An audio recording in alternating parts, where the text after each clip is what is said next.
श्रीपुर फाड़ी को और एक बड़ी कामयाबी मिली। महीनों बाद भाजपा नेता हत्यारा पुलिस के हथे चढ़ी बीते 29 अप्रैल को भाजपा नेता राजेंद्र साव को गोली मारकर हत्या कर दी गई थी। वो रानीसार के रहने वाले राजेंद्र साव अपनी स्कॉर्पियो से आसनसोल की ओर किसी कार्य के लिए जा रहा था। बोगड़ा शमशान काली मंदिर के समीप उनके वाहन में गोली मारकर हत्या कर दी गई थी। रविवार को जामुड़िया थाना एवं श्रीपुर फाड़ी के पुलिस ने उस पूरी घटना को लेकर आरोपी रघुनाथ कर्मकार डमरा निवासी को लेकर घटना स्थल पर ले गई। उस पूरी घटना को पुनः निर्माण करके दिखाया गया। आरोपी रघुनाथ कर्मकार सबसे पहले 2 चक्का वाहन लेकर राजेंद्र साव को स्कॉर्पियो के पीछे में 2 चक्का वाहन खड़ा कर स्कॉर्पियो का दरवाजा का कांच खुलवाकर बंदूक निकालकर राजेंद्र साव को गोली मार दी। मौके पर ही राजेंद्र साव की मौत हो गई। 20 दिन बीत जाने के बाद रघुनाथ कर्मकार को जामुड़िया पुलिस ने धर दबोचा है। बीते 1 माह 20 दिन में दर्जनों लोगों को पुलिस ने हिरासत में लेकर पूछताछ की, परंतु मुख्य आरोपी हाथ नहीं लगा। पुलिस की टीम लगातार रघुनाथ कर्मकार को पकड़ने के लिए विभिन्न इलाकों और अन्य राज्यों में भी छापेमारी अभियान चला रही थी। आखिरकार 5 जून को आसनसोल स्टेशन से उन्हें गिरफ्तार किया गया। इस बीच पुलिस ने हरिद्वार, नागपुर और कई राज्यों में रघुनाथ कर्मकार की तलाशी अभियान चलाई थी। इस बीच जामुड़िया की पुलिस उसके पीछे लगी हुई थी। आज इसे लेकर एक संवाददाता सम्मेलन करते हुए डीसी सोनाबनी कुलदीप सुरेश ने बताया कि रानीसार का निवासी राजेंद्र साव को बोगड़ा काली मंदिर के समीप उसको गोली मारकर हत्या कर दी गई थी। बहुत छानबीन करने के बाद रघुनाथ कर्मकार का नाम सामने आया। पुलिस लगातार उसकी तलाश कर रही थी। आरोपी रघुनाथ कर्मकार हैदराबाद, मुंबई, नागपुर, हरिद्वार में छुप रहा था। पुलिस भी लगातार जाल बिछाकर उसे पकड़ने के लिए मौके की तलाश कर रही थी। आखिरकार उसे आसनसोल स्टेशन से पकड़ लिया गया। उसके बाद से 8 राउंड जिंदा कारतूस बरामद किए, 7 मोबाइल फोन, 7.6 mm पिस्तौल और नगद 26,000 रुपए बरामद किए। इस घटना में रघुनाथ कर्मकार के साथ लिप्त शुभम राय, प्रकाश ठाकुर, मोहम्मद सबीर अली, इन लोगों ने कारतूस और पिस्तौल रघुनाथ कर्मकार को दिए थे। शुभम राय रघुनाथ कर्मकार जुआ चलाने में भागीदार था और आर्म्स सप्लाई करता था। इस मौके पर एसीपी सेंट्रल श्रीमंत बैनर्जी, सीआर सुशांत चैटर्जी, थाना प्रभारी राहुल देव मंडल, श्रीपुर फाड़ी के प्रभारी शेख रियाजुद्दीन आदि प्रमुख रूप से उपस्थित थे। 29 এপ্রিলে জামুরিয়া থানার আন্ডারে বগুড়া চুক্তিতে একটু ঘটনা হয়েছিল। ওখানে রাজেন্দ্র সাউ বলে একজন রানী সাহেব পিএস রানীগঞ্জ, ওখান থেকে এক মানে আদমি ছিল, ওনার স্করপিওর মধ্যে একটা ডেড বডি রিকভার হয়েছিল। ওনার মাথাতে এক বুলেট ইঞ্জুরি ছিল। ওর উপরে স্পেসিফিক কেস স্টার্ট হয়েছে জামুরিয়া থানা আন্ডারে। ওর উপরে ফার্দার ইনভেস্টিগেশন হয়েছে। ওটার মধ্যে যে আছে টোটাল 4টে লোক অ্যারেস্টেড আছে। একটা আছে রঘুনাথ কর্মাকর, ওনার রোল ছিল মানে উনি প্রাইম অ্যাকিউজ ছিল এই কেস মধ্যে। উনি অ্যাকচুয়ালি ওখানে মানে গিয়ে ওখানে ফায়ার করে এখানে ঘটনাতে আঞ্জাম দিয়েছে। ও সেকেন্ড যে ছিল ওখানে রিহাং ছিল শুভম রায়, সাউথ থানা থেকে, উনি ওনাকে আর্মস দিয়েছে। হয়তো উনি এক আদমি ছিল প্রকাশ বলে, ওনার থেকে ও আর্ম প্রকিউর করেছে। और शब्बीर থেকে উনি গুলিটা প্রকিউর করে এই কাণ্ডকে আঞ্জাম দিয়েছে অন 29 দুপুরে 2টার সময়। এখানে আপনি সবাই দেখতে পারে মানে ওনার ক্লোথ যে আছে রিকভারি হয়েছে, ওনার আর্মস রিকভারি হয়েছে, ওনার মোবাইল ফোন রিকভারি হয়েছে। এখন সিসিটিভিতেই দেখা গেল কি ও টাইমে মানে ঘটনার জাস্ট 5-10 মিনিট আগে ওখান থেকে ও ফাউল করে ওদিকে যাচ্ছিল। ওর ঘটনা করে মানে ফাউল করেই ও আগে বগুড়া চুট্টিতে গিয়ে ওখান থেকে টার্ন করে রাইট টার্ন করে গ্রামের রাস্তা হয়ে ও সাউথ থানা দিকে গিয়েছিল। ঘটনাতে পুরোপুরি ইনভেস্টিগেশন তদন্ত এখন চলছে। এখন প্রাইমারি মোটিভ যে দেখা গেল কি রাজেন্দ্র সাউ যে ছিল উনি মানে গ্যামলিং মধ্যে প্রচুর অ্যাক্টিভ ছিল। জায়গাতে যেখানে গ্যামলিং হয় ওখানে ও মানে গ্যামলিং খেলার জন্যে যায়। ডামরাতেই যায়, মানে মাইথানতেই যায়, আন্ডালতেই, ও যেখানে খেলা হয় ওখানে ও যায়। তো রঘুনাথ কর্মাকর যে আছে ওনার ডামরাতে একটু মানে জুয়া ছিল, জুয়া অর্গানাইজ করেছিল। তো ও জুয়া ওখানে রঘুনাথ কর্মাকর ওখানে যে আছে রাজেন্দ্র যে আছে ওখানে জুয়া খেলার জন্য যায়। তো হতে পারে কি ওখানে ওনার কোনো এমনিটি ছিল, জুয়া বোর্ডে কিছু ঘটনা হয়েছিল, ওনার মধ্যে ওনার কিছু দুশ্মনী হয়েছিল, ওটা নিয়ে পুরোটা ঘটনাতে আঞ্জাম দিয়ে মানে ঘটনা ঘটেছিল। ওনার যে লোকেশনতে পাওয়া যাচ্ছে কি ঘটনার 2 দিন আগে উনি কন্টিনিউয়াস টাচে ছিল। উনি এখানে রানীশাহের মোড়ে একবার মানে accuse and victim Raghunath Karmakar and Rajendra যে আছে ওনার একটু মিটিং হয়েছিল 27 তারিখে 28 তারিখে 2 মিটিং হয়েছিল। ওর উনি হতে পারে তো জানতে পারবে কি উনি ওদিন এখানে মানে আসতে পারবে, ওর কিছু প্ল্যানিং ছিল। তো ওখানে ও যেখানে মানে ওখানে গাড়ি দাঁড়িয়ে থাকে উনি মানে ওখানে ফায়ার করে ওনাকে মার্ডার করে দিয়েছে। ফ্যামিলি বলেছিল কি উনি ওনার কাছে 5 লাখ টাকা ছিল বলে, পরন্তু ও গাড়ি থেকে বা হসপিটাল থেকে কোনো টাকা রিকভারি হয়নি। ওর ডিউরিং ইন্টারোগেশনই মানে 26,000 টাকা রিকভারি হয়েছে, পরন্তু এভাবে এরকম টাকা এখন রিকভারি হয়নি। ওটা নিয়ে তদন্ত চলছে। আমরা শুনেছি যে এই আসামি মর্ডার কেস মানে ওটা ডাকাতি কেস ছিল, 2018 সালের ডাকাতি কেস ছিল। ওখানে সোনা দোকানে একটু ডাকাতি হয়েছিল, তো ওখানে একটু মানে एक मर्डर हुआ ड्यूरिंग डकैती, एक आदमी का जान गया था। তো ওটা নিয়ে ও ভিতরে ছিল জেল মধ্যে। এই ফেব্রুয়ারি মাসেই ও জেল থেকে মানে ছুটেছিল। বলছি এই যে দীর্ঘ 1 বছর ধরে ঘটনার পরে ও প্রাইম সাসপেক্ট ছিল, মানে প্রথম অ্যারেস্ট থেকেই আমি জানি কি রঘুনাথ যে আছে প্রাইম সাসপেক্ট ছিল। তো ওটা নিয়ে পুলিশ খোঁজ করেছিল। তো উনি যে আছে এখান থেকে বেরিয়ে গিয়েছিল, প্রথম গিয়েছিল বেঙ্গলোরে আমার মনে আছে, ওর আগে গিয়েছিল মুম্বাই থেকে নাগপুর, হরিদ্বার, এভাবে উনি ফরার ছিল। তো পুলিশ যে আছে ওনার পিছে মানে প্রচুর মানে টেকনিক্যাল ইনপুট নিয়ে ডিডি থেকেই টিম ছিল, ওটা সবাই মিলে ওটাকে খোঁজ খবর মানে उसका जो है ढूंढने का प्रयास हो रहा था। কিভাবে এই অভিযুক্ত ওটা নিয়ে এখন তদন্ত চলছে কি আছে এক্স্যাক্টলি আপনি কিভাবে ধরলেন তাকে? সংসদ স্টেশনের পাশ থেকে ওটাকে বীরভূম থেকে স্টেশন পাস থেকে ওটাকে ধরা গেল। আর উনি স্টুডেন্ট আছে, 3rd ইয়ারের স্টুডেন্ট আছে। উনি যে আছে যেখানে মানে যখন জুয়া চলেছিল মানে ডামরাতে যখন জুয়া চলেছিল, তো উনি ওনার পার্টনার ছিল।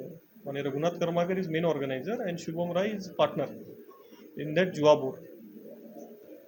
এই শুভম রায় কি রাজনীতির যোগ রয়েছে নাকি? আপনি শুনলেন তো মোটিভটা বলে না আমি তো বলে দিয়েছি তো অলরেডি কি ওনার মধ্যে যে এমনিটি ছিল ওটা নিয়েই এই ঘটনা হয়েছে। আর্মসটা কি শুভম রায় দিয়েছিল? আর্মসটা শুভম রায় দিয়েছিল। ওনার থেকে প্রকাশ বলে এক আদমি ছিল, ওনার থেকে আর্মস নিয়েছে और ওনাকে দিয়েছে। क्या इनका कनेक्शन रेड लाइट एरिया से ही एक दिन पहले सूचना थी कि वो वहाँ जुआ खेलते हुए आए? जामुड़िया से दिलीप साव की रिपोर्ट, पीवीटीवी न्यूज। अगला प्रमोशन मिलते ही अपना खुद का घर लेना है। बहुत हो गया ये रेंट का घर। मैं तो पहले से ही बालाजी रानीगंज के बारे में पता कर चुकी हूँ। जीटी रोड पंजाबी मोड़ के ऊपर 60 फ्लैट्स का प्रीमियम अपार्टमेंट ऑलरेडी बुकिंग शुरू हो चुकी है। दैट मींस ऑफिस मॉल्स अब सब घर के सामने। बुकिंग के लिए कॉल करें 9432546328 नंबर पे।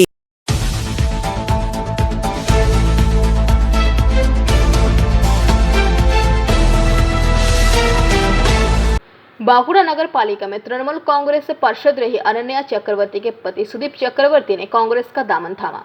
कांग्रेस में आने का मतलब कांग्रेस को पसंद करना है एवं मानना है कि कांग्रेस दल नेतृत्व तैयार करती है। शनिवार की शाम को सुदीप चक्रवर्ती ने जिला कांग्रेस नेता अरूप बैनर्जी, लक्ष्मी विश्वास एवं अन्य नेताओं की उपस्थिति में कांग्रेस का झंडा थामा। बता दें कि एक समय बांकुड़ा नगर पालिका के 18 नंबर वार्ड से तृणमूल कांग्रेस की पार्षद रही अनन्या चक्रवर्ती एवं उनके पति सुदीप चक्रवर्ती को तृणमूल कांग्रेस का लड़ाकू नेता के रूप में माना जाता था एवं पिछले नगर पालिका चुनाव में तृणमूल कांग्रेस ने टिकट नहीं दिया था, जिसके चलते तृणमूल कांग्रेस से बाहर आकर निर्दलीय उम्मीदवार के रूप में मैदान में उतरकर जीत हासिल की थी। पूर्व तृणमूल नेता को कांग्रेस ने इस बार जिला परिषद की जगदल्ला इलाके से टिकट दिया है। इस बारे में सुदीप चक्रवर्ती का कहना है कि भारतवर्ष में कांग्रेस के अलावा अन्य कोई अच्छा दल हो ही नहीं सकता। मुझे कांग्रेस पसंद है क्योंकि कांग्रेस नेतृत्व तैयार करती है। टीएमसी ने आज तक कोई भी नेता तैयार नहीं किया है। जो भी नेता हुए हैं वही कांग्रेस से बाहर निकलकर हुई है। अपनी जीत के प्रति आशान्वित हूँ। वही मौके पर कांग्रेस नेता लक्ष्मी विश्वास ने कहा कि बचपन से ही उसे कांग्रेस पसंद था, किसी कारणवश अन्य दल में चला गया था, किंतु आज जब कांग्रेस में आया हूं तो हमें बड़ी खुशी हो रही है। वही कांग्रेस नेता सुदीप चक्रवर्ती ने रविवार को बांकुड़ा ब्लॉक 1 अंतर्गत हेलेना सुसुनिया ग्राम में जाकर दीवार लेखन से अपना प्रचार अभियान चलाया। সুদীপ্ত চক্রবর্তী তো কেন যোগদান করলো? ও কংগ্রেস দলটাকে ছোটোর থেকেই ভালোবাসে।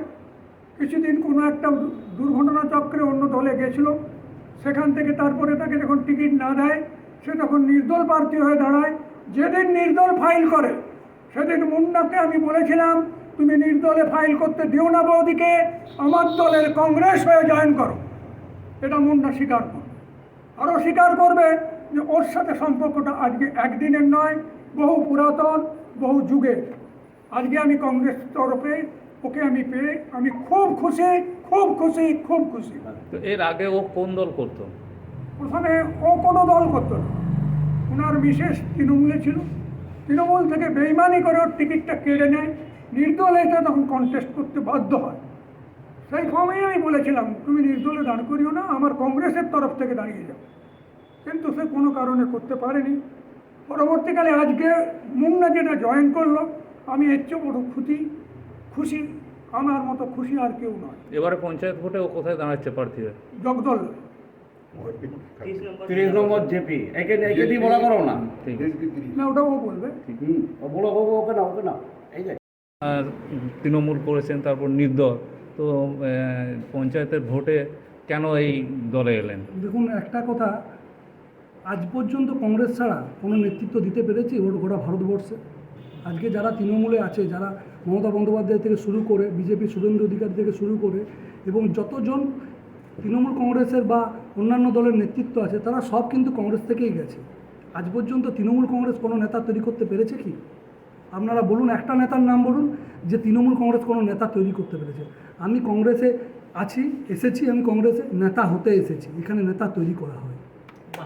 তো এবারে পঞ্চায়েত ভোটে কোথায় প্রার্থী হয়ে দাঁড়াচ্ছে? জেলা পরিষদের 30 নম্বর, জগদল্লা 1, জগদল্লা 2 এবং জগদল্লা আন্দারতলা অঞ্চল। তো কতটা আশাবাদী? পুরোটাই আশাবাদী। আমাদের কংগ্রেসের যারা পুরনো কর্মীরা আছে, যেদিন থেকে শুনেছে যে আমি ওখানে প্রার্থী হচ্ছি, তারা সবাই কিন্তু উঠে পড়ে লেগেছে এবং উজ্জীবিত হচ্ছে এবং দেখতে পাবেন আপনারা আগামী দিনে কংগ্রেসের রেজাল্টটা কী হয়। এই জায়গা থেকে, শুধু এই জায়গা নয়, গোটা বাঁকুড়া জেলায় আমাদের এই কংগ্রেসের সংগঠন মজবুত হবে। আগামী দিনে আমরা সেটা দেখতে পাবেন। এটা আমি কথা দিচ্ছি, আমরা সবাই মিলে এই সংগঠনটাকে আরও অনেক শক্তিশালী মজবুত করব। আপনার নাম? আমার নাম সুদীপ চক্রবর্তী মুন্না। बांकुड़ा से अनुप रॉय की रिपोर्ट, पीवीटीवी न्यूज। अगला प्रमोशन मिलते ही अपना खुद का घर लेना है, बहुत हो गया ये रेंट का घर। मैं तो पहले से ही बालाजी रानीगंज के बारे में पता कर चुकी हूँ। जीटी रोड पंजाबी मोड़ के ऊपर 60 फ्लैट्स का प्रीमियम अपार्टमेंट्स, ऑलरेडी बुकिंग शुरू हो चुकी है। दैट मींस ऑफिस मॉल्स अब सब घर के सामने। बुकिंग के लिए कॉल करें 9432546328 नंबर पे।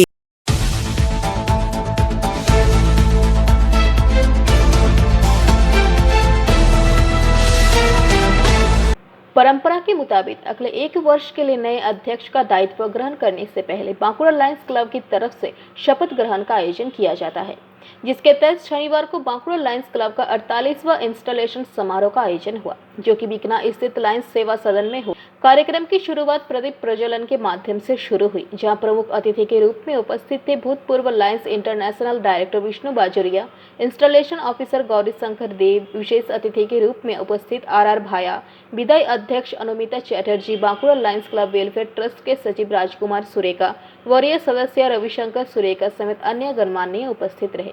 इंस्टॉलेशन ऑफिसर के द्वारा अध्यक्ष के रूप में अजित प्रसाद दे, सचिव के रूप में श्यामादित्य पाल तथा कोषाध्यक्ष के रूप में अनिमेश चौधरी को शपथ दिलाई गई। क्लब की तरफ से बताया गया कि नए अध्यक्ष, सचिव एवं कोषाध्यक्ष के द्वारा आगामी 1 जुलाई से पदभार ग्रहण किया जाएगा। समारोह के दौरान अध्यक्ष, सचिव एवं कोषाध्यक्ष को शपथ पाठ कराया गया। मौके पर उपस्थित लायंस सदस्यों ने अपना अनुभव को साझा किया।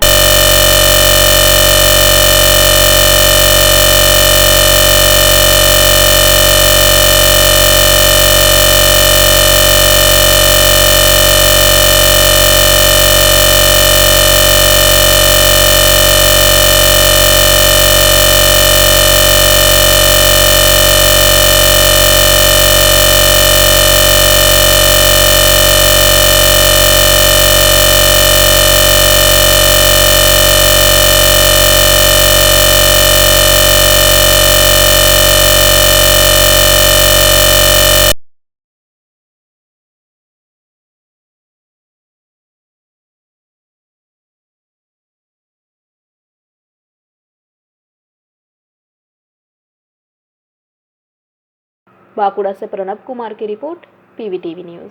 এই শোনো, এইবার প্রমোশন পেলে নিজের ফ্ল্যাট অন্তত নিতেই হবে। এই ভাড়া বাড়িতে আর থাকা যাচ্ছে না। আমি বালাজি রানীগঞ্জে আগে থেকেই খোঁজ নিয়ে রেখেছি। জিটি রোড পাঞ্জাবি মোড়ে 60 ফ্ল্যাটস এর প্রিমিয়াম অ্যাপার্টমেন্টস, অলরেডি বুকিং শুরু হয়ে গেছে। দ্যাট মিন্স অফিস মলস সব এবার ঘরের সামনে। বুকিং এর জন্য যোগাযোগ করুন 9432546328 নম্বরে।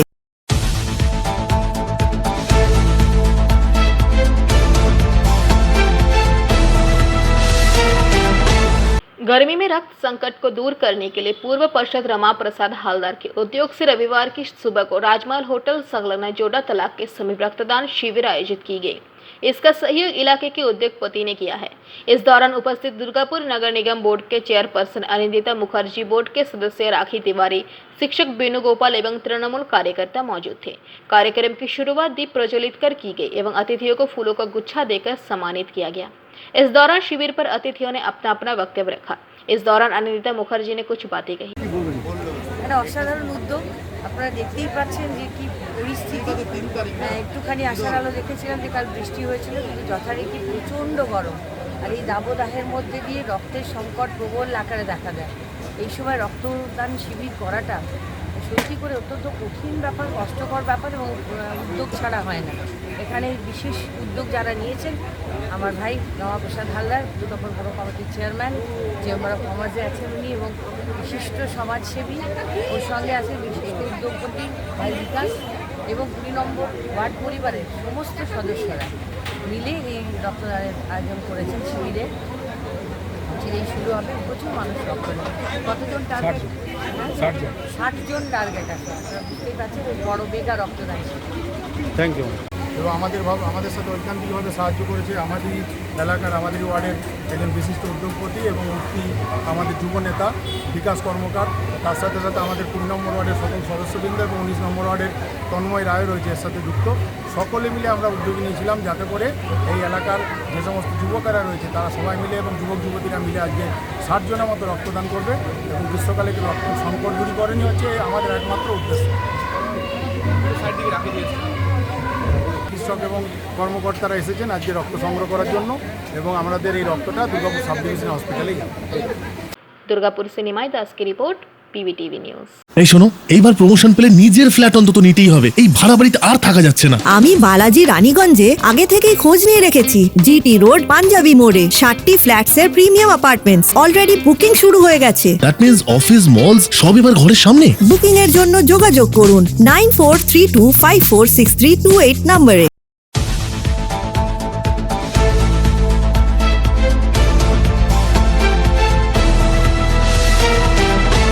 हर वर्ष की भांति इस वर्ष भी बांकुड़ा मारवाड़ी युवा मंच की तरफ से रक्तदान शिविर का आयोजन किया गया, जो कि बांकुड़ा धर्मशाला में आयोजित हुआ। शिविर में 52 यूनिट रक्त संग्रह किया गया। शिविर में महिलाओं की भूमिका भी सराहनीय रही। इस बारे में मारवाड़ी युवा मंच के अध्यक्ष जितेश डोलिया ने कुछ बातें कही। লাগছে 200টা মানে 800টা হয়ে গেছে। 800টা বছরে 10,000 লাগে। তো গরমে অনেক সময় ক্যাম্প কম হচ্ছে, রক্তদান কম হচ্ছে। তো আমরা এরকম বছরে আমরা একটা ক্যাম্প বড় হিসাবে করি ডিসেম্বর মাসে, কিন্তু এবারে থ্যালাসেমিয়া পেশেন্টে দেখা দিয়েছে রক্তের অনেক কমি আছে। তার জন্য আমরা একটা খাতরা ব্লাড ক্যাম্প দাঁড়িয়ে আমরা একটা ক্যাম্পের ইয়ে করেছি। তো এখানে কতজন রক্তদান? এখানে আজকে 60 জনকার টার্গেট আছে। মহিলাদের কেমন উৎসাহ দেখছে? মহিলাদের খুব ভালো উৎসাহ আছে। স্টার্টিংও আমাদের 2টো মহিলা করেছে, অলরেডি 4টা মহিলা ডোনার করে দিয়েছে, মোটামুটি 15টা মহিলাও নাম আছে। কী চাইছেন আগামী দিনে আরও এ ধরনের? আগামী দিনে আমাদের এরকম আমাদের বছরে একবার হচ্ছিল, এখন 2বার নিয়েছি। এবার আমরা বলছি প্রতি মাসেই আমরা ছোট ছোট একটা ক্যাম্প করব, যেখানে 30টা 40টা করে ব্লাড ডোনার আসতে থাকবে। একবার হলে কি হয়, মনে হয় যে একবার চলে এলো তারপরে হচ্ছে না, কারণ এবার আমরা সিদ্ধান্ত নিয়েছি যে প্রতি মাসেই একটি ছোট ছোট ক্যাম্প করতে থাকবো। আপনার নাম পরিচয়? জিতেশ ডোলিয়া, মারওয়ারি ইউবা মঞ্চের প্রেসিডেন্ট। কি বলবেন? সাধুবাদ কাজ আমাদের যুবা মঞ্চ বাঁকুড়া মারবাড়ির যারা ছেলেগুলো আছে, এরা প্রায় বছর আমি দেখেছি প্রায় 3 থেকে 4 বার করে। কিন্তু এটা যে প্রখর রোদ আজকে আপনি জানেন বাঁকুড়ায় মানে আমার মনে হয় 40-45 ডিগ্রি চলছে। মানুষের রক্তের হাহাকার, থ্যালাসেমিয়া রোগীরা রক্ত পাচ্ছে না। তারা এই কাজে এখন এই প্রচণ্ড গরমে এটা যে এগিয়ে আইছে আমাদের যুব সমাজ, এই জন্য আমাকে মানে মারবাড়ির ছেলেও আমার বিরাট গর্বিত মনে হচ্ছে আমার ভাইদেরকে। আর আজকে আমিও একজন ব্লাড ডোনার, আমি নিজের জীবনের 56 টাইম ব্লাড দিয়েছি। আজ আমার 2 ছেলে দুজনেই আজ প্রথম ব্লাড দিয়েছে। মানে আমাদের দানের আন্দোলনের সঙ্গে যুক্ত হয়েছে আমার 2 ছেলে, ওরাও আজ প্রথম ব্লাড দিয়েছে। কেমন লাগছে? খুবই ভালো লাগছে। আমার ছেলেগুলো যখন রক্তদান দিচ্ছিল, আমার প্রথম যখন আমি দিয়েছিলাম, আমার আজও মনে আছে মিউনিসিপ্যালিটিতে যে আমার নেতাজি সুভাষচন্দ্রের জন্মদিন ছিল, ওই দিনটা আমার মনে পড়লো আজকে দেখে না ঠিক আছে। প্রথম বলছিল, এখন বাবা অনেক ভালো লাগছে। হ্যাঁ ঠিক। ওর নামটা? দেবেন্দ্র আগরওয়াল। ঠিক। बांकुड़ा से अनुप रॉय की रिपोर्ट, PVTV न्यूज। अगला प्रमोशन मिलते ही अपना खुद का घर लेना है, बहुत हो गया ये रेंट का घर। मैं तो पहले से ही बालाजी रानीगंज के बारे में पता कर चुकी हूँ। GT रोड पंजाबी मोड़ के ऊपर 60 फ्लैट्स का प्रीमियम अपार्टमेंट्स ऑलरेडी बुकिंग शुरू हो चुकी है। दैट मींस ऑफिस मॉल्स अब सब घर के सामने। बुकिंग के लिए कॉल करें 9432546328 नंबर पे।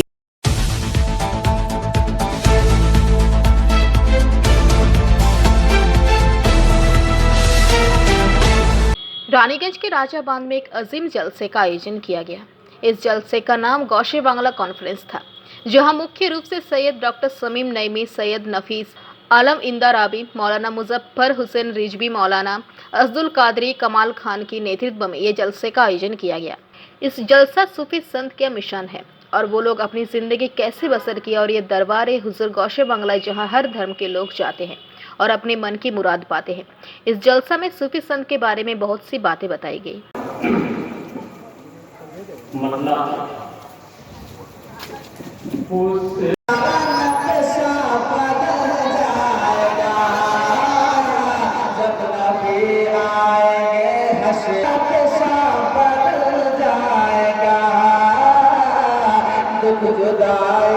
कमाई, जेब भराई, आराम, ऐश इसका रास्ता नहीं है। इस रास्ते में उस आदमी के लिए कोई जगह नहीं है जो हजरत के रास्ते पर न चले और अपने आप को उनका वारिस और उनका जानशीन कहे। हजरत ने यह भी बता दिया कि कौन परिवार का मेरा जानशीन होगा। ऐसा आदमी जानशीन होगा जो माँ की तरफ से भी और बाप के तरफ से भी मेरे ख़ानदान का हो, सैयद हो, ताकि वो उसी निशाने पर लेके चले। आपने एक जमात सूफिया बना दी, उसके मिंबर बनाने की बात कही। आपने शूरा आज़म कायम कर दिया और कहा कि इसके भी मिंबर होंगे और सबके बारे में ये कह दिया कि किसकी क्या सीमाएं होंगी। ऐसा आदमी यहाँ का मुतवल्ली होगा जो इस दरगाह को उन्हीं निशानों पर लेके चलेगा जो मेरा तरीक़ा है। बेशक। तो आज के इस जलसे का मकसद हज़रत की अहमियत समझाना, हज़रत का मिशन समझाना, हज़रत के बारे में बताना और पब्लिक को बेदार करना ताकि वो समझे कि हज़रत का स्टेट, हज़रत की दरगाह कैसे चलेगी। चलाना अल्लाह का काम है और आपको उसकी देखभाल करना पब्लिक की जिम्मेदारी है। बस इन्हीं बातों के लिए हम लोग हाजिर हैं। नाम शमीमुद्दीन अहमद मोनेमी है और मैं मीतन घाट, पटना सिटी, बिहार की खानका मोनमिया का वर्तमान सज्जादा नशी हूँ और मेरा हज़रत से ये रिश्ता है कि हज़रत भी हमारे ही सिलसिले की इजाज़त खिलाफत रखते थे। वो भी मोनेमी थे और अपने मोनेमी सिलसिले का इजहार वो अपना नाम लिखते हुए करते थे। चुनांचे उनके नामों में जब नाम मिलता है तो उसमें बाज़ाब्ता बिल इल्तिज़ाम आपने मोनेमी लिखा है कि अपने सिलसिले की बहार यहाँ देखें, अपने सिलसिले के इस मरकज़ को देखें और इस सिलसिले की जितनी नेकनामी है, बड़ाई है, उसको भी एक नज़र देखें कि कैसा अल्लाह का वली यहाँ लेटा हुआ है। इसने दुनिया को अल्लाह का रास्ता दिखाया है, रसूलुल्लाह सल्लल्लाहु अलैहि वसल्लम की पैरवी की है और उनकी अताअत की मिसाल कायम की है। का कोई ना कोई निज़ाम होता है, कोई ना कोई कानून होता है। अगर कानून न हो तो अफरा तफरी मच जाएगी। इसीलिए ये कानून रखा गया है कि चादर के चढ़ाने का, दरगाह की देखभाल करने का, दरगाह की सैंक्टिटी और दरगाह की अज़मत का ख्याल रखने का पहला ज़िम्मेदार सज्जादा नशी होता है, मुतवल्ली होता है। अगर चढ़ती हैं तो उसी अंदाज से चढ़ें जैसे चढ़नी चाहिए, लेकिन किसी को रोक देना, किसी को हटा देना, किसी को नहीं चढ़ाने देना, ये भी दरगाह का तरीक़ा नहीं है। दरगाह अपने अक़ीदतमंदों के लिए खुली रहेगी। हाँ, अक़ीदतमंदों को दरगाह की अज़मत को ख्याल अपनी अक़ीदत का इजहार करना होगा। रानीगंज से सम्राट दास की रिपोर्ट, PVTV न्यूज़। এই শোনো, এইবার প্রমোশন পেলে নিজের ফ্ল্যাট অন্তত নিতেই হবে। এই ভাড়া বাড়িতে আর থাকা যাচ্ছে না। আমি বালাজি রানীগঞ্জে আগে থেকেই খোঁজ নিয়ে রেখেছি। জিটি রোড পাঞ্জাবি মোড়ে 60টি ফ্ল্যাটস এর প্রিমিয়াম অ্যাপার্টমেন্টস অলরেডি বুকিং শুরু হয়ে গেছে। দ্যাট মিন্স অফিস মলস সব এবার ঘরের সামনে। বুকিং এর জন্য যোগাযোগ করুন 9432546328 নম্বরে।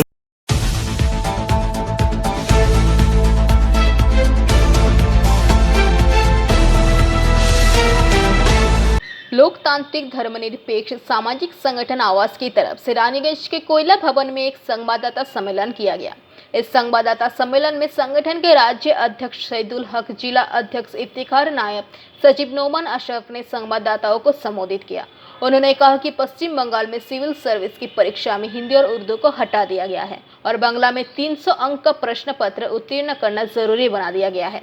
ऐसा करने से हिंदी और उर्दू के बच्चों को काफी परेशानी होगी এবং और भी कई बातें कही। আমরা গড়ে তুলেছি, তার বয়স হলো 4 বছর হলো। এই সংগঠনটা হচ্ছে গণতান্ত্রিক ও ধর্মনিরপেক্ষ একটা সামাজিক সংগঠন। সব ধর্মের মানুষ থাকতে পারে যারাই গণতান্ত্রিক এবং ধর্মনিরপেক্ষ। এই সংগঠনটা তাহলে কাজ করবে কাদের জন্য? কাজ করবে ধর্মীয় ও ভাষাগত সংখ্যালঘুদের জন্য, রিলিজিয়াস অ্যান্ড লিঙ্গুইস্টিক মাইনরিটিস। তাই আমরা নাম দিয়েছি Democratic and secular platform for religious and linguistic minorities. আমরা রাজ্য জুড়ে যে আন্দোলনটা করছি এখন, যে আমাদের রাজ্যের গর্বের প্রতিষ্ঠান হচ্ছে আলিয়া বিশ্ববিদ্যালয়। আলিয়া বিশ্ববিদ্যালয় এখন খতম তালিকায় চলে যাচ্ছে। রাজ্য সরকার তার গ্রান্ট বন্ধ করে দিয়েছে। একজন ভিসি তাকে হচ্ছে তাড়িয়ে দিয়ে টেম্পোরারি একজন ভিসি করেছে। এইভাবে টেম্পোরারি ভিসি করা যায় না। মাদ্রাসা বোর্ডের প্রেসিডেন্টকে টেম্পোরারি রেখেছে এবং রাজ্য সরকারের যে গ্রান্ট, সেই গ্রান্ট বন্ধ রেখেছে। আলিয়া ইউনিভার্সিটির এখন হচ্ছে নেট টেট পরীক্ষা বন্ধ হয়ে আছে। এমনকি ইউজিসির যে ন্যাক মূল্যায়ন, সেই মূল্যায়নও হয়নি। অথচ 7,000 ছেলে মেয়ে পড়ে আলিয়া ইউনিভার্সিটিতে। তার বেশিরভাগটাই হচ্ছে মাইনরিটি, তার বাইরেও অন্যান্য ধর্মের ছেলেরাও পড়ে, ছেলে মেয়েরা। ফলে আমরা চাইছি আলিয়া ইউনিভার্সিটিকে পুনরুজ্জীবন করে বাঁচাতে হবে। তার জমি কেড়ে নেওয়া যাবে না। যে উদ্দেশ্যে নতুন বিভাগ ও হোস্টেল খোলার জন্য যে জমি দেওয়া হয়েছিল বাম জামানাতে, সেই জমিগুলোর পার্ক সার্কাস ক্যাম্পাসে সেই ব্যবহার করতে হবে। রাজ্য সরকার সেই জমি কেড়ে নিতে পারবে না। এই দাবিতে আমরা অবস্থান করেছি। রাজ্য জুড়ে আমরা সিগনেচার ক্যাম্পেইন করছি এবং ইতিমধ্যে আন্দোলন হয়েছে। ওই আন্দোলন করতে গিয়ে আনিস খান খুন হয়েছে। আমাদের 2 নম্বর দাবি রাজ্য জুড়ে যেটা হচ্ছে, সেটা হলো রাজ্যের যে মাদ্রাসা শিক্ষা আছে, 614টা মাদ্রাসা এডুকেশন আছে, সেন্টার আছে, সেই মাদ্রাসা শিক্ষা আজকে ক্ষতিগ্রস্ত হচ্ছে। পশ্চিম বর্ধমান জেলা ইতিমধ্যে ডিএমের কাছে, ডিআইয়ের কাছে ডেপুটেশন দিয়েছে যে এই উর্দু হিন্দি বিদ্যালয়গুলোতে বহু শিক্ষক নেই, ফলে সেগুলো খুব ক্ষতির মধ্যে যাচ্ছে। আমরা বলেছি মাদ্রাসা শিক্ষা যেখানে আছে সেখানেও শিক্ষক নেই, সেখানেও শিক্ষক নিয়োগ করে মাদ্রাসা শিক্ষাগুলোকে পুনরুজ্জীবন করতে হবে। কারণ এই মাদ্রাসা শিক্ষাও হচ্ছে যে সংখ্যালঘুদের একটা গর্বের প্রতিষ্ঠান। রাজ্য জুড়ে আর যে বিষয়ে আমরা আন্দোলন করছি সেটা হলো যে ওয়াকফ সম্পত্তি, এটা মুসলিমদের গর্বের সম্পত্তি। এ দিয়ে সংখ্যালঘুদের নানা উপকার করা যায়, কিন্তু আজকে বহু জেলাতে ওয়াকফ সম্পত্তি বিক্রি করে দেওয়া হচ্ছে, বেআইনিভাবে দখল করছে এবং কোনো কোনো জায়গায় শাসক দলের যারা মাফিয়া বা হচ্ছে যারা নেতৃত্ব, তারাও হচ্ছে যে এই ওয়াকফ সম্পত্তিকে বেআইনি বিক্রি করাতে মদত যোগাচ্ছে। আমরা যত সম্পত্তি বিক্রি হয়েছে তাকে পুনরুদ্ধার করে ওয়াকফ সম্পত্তিকে সংখ্যালঘুদের উন্নয়নের কাজেই লাগানো হোক, এই দাবিতে আমরা রাজ্য জুড়ে প্রচার করছি। আমাদের এটা সিগনেচার ক্যাম্পেইন চলছে। আমি এটা কপি নুমানকে দিয়ে যাচ্ছি, আপনারা ফটো তুলে নিতে পারেন। आवाज़ नाम का जो ऑर्गेनाइजेशन है, जो वेस्ट बंगाल में माइनॉरिटी और लिंग्विस्टिक जो माइनॉरिटी है उनके अधिकार की रक्षा के लिए ये ऑर्गेनाइजेशन काम करता है। पिछले दिनों भी बहुत सारा प्रोग्राम हम लोगों ने किया है माइनॉरिटी के अधिकार को लेकर के। आज हम लोगों ने अपनी ज़िला कमेटी की मीटिंग यहाँ बुलाया था, पश्चिम बर्धमान ज़िला कमेटी की मीटिंग में। इस मीटिंग में भी कुछ डिसीज़न हुआ है हम लोगों का, उसकी जानकारी देने के लिए हम लोगों ने आज हमारे बीच में आवास के पश्चिम बंगाल स्टेट कमेटी के प्रेसिडेंट प्रोफेसर सईदुल हक साहब हैं, वो आवास की तरफ से पूरी बात जो है आपके सामने में रखेंगे। कुछ डिसीजन हम लोगों ने किया है, आवास का कुछ वो व्यू है, उस व्यू को आप लोगों के सामने में रखने के लिए हम लोगों ने आपको यहाँ पर बुलाया है। आपका बहुत बहुत धन्यवाद है। अभी जो बातें हुई हैं आज की मीटिंग में और आवास का क्या मोटिव है, क्या करना चाहता है, वो पूरी डिटेल्स बात जो है वो शहीदुल साहब आपके सामने में रखेंगे। এবং সেই সংখ্যালঘু শুধু ধর্মীয় সংখ্যালঘু নয়, ধর্মীয় এবং ভাষাগত সংখ্যালঘুদের জন্য কাজ করে। এবং এই আওয়াজ শুধু মুসলমানদের সংগঠন নয়, আওয়াজের মধ্যে হিন্দু, মুসলমান, খ্রিস্টান, জৈন সকলেই থাকতে পারে, কারণ এটা যে ডেমোক্রেটিক সেকুলার প্ল্যাটফর্ম। মুসলমানরাই মুসলমানদের হয়ে আওয়াজ তুলবে কেন? অন্য অংশের মানুষও হচ্ছে যে তাকে তুলতে হবে সংখ্যালঘুদের নিরাপত্তা, তাদের উন্নয়নের জন্য। সেই কারণেই আওয়াজ সংগঠনটা গড়ে তোলা হয়েছে for the development and for the security of the Muslim minority and linguistic minority. এইভাবেই হচ্ছে যে আমরা সাংবাদিক সম্মেলন করেছি। আমাদের যে বক্তব্যগুলো আছে, মূল যে বক্তব্যের নির্যাস আপনাদের কাছে রাখলাম। এখন যদি আপনাদের কোনো প্রশ্ন থাকে। রানীগঞ্জ से सम्राट दास की रिपोर्ट, PVTV न्यूज। এই শোনো, এইবার প্রমোশন পেলে নিজের ফ্ল্যাট অন্তত নিতেই হবে। এই ভাড়া বাড়িতে আর থাকা যাচ্ছে না। আমি বালাজি রানীগঞ্জে আগে থেকেই খোঁজ নিয়ে রেখেছি। জিটি রোড পাঞ্জাবি মোড়ে 60টি ফ্ল্যাটসের প্রিমিয়াম অ্যাপার্টমেন্টস অলরেডি বুকিং শুরু হয়ে গেছে। দ্যাট মিন্স অফিস, মলস সব এবার ঘরের সামনে। বুকিং এর জন্য যোগাযোগ করুন 9432546328 নম্বরে।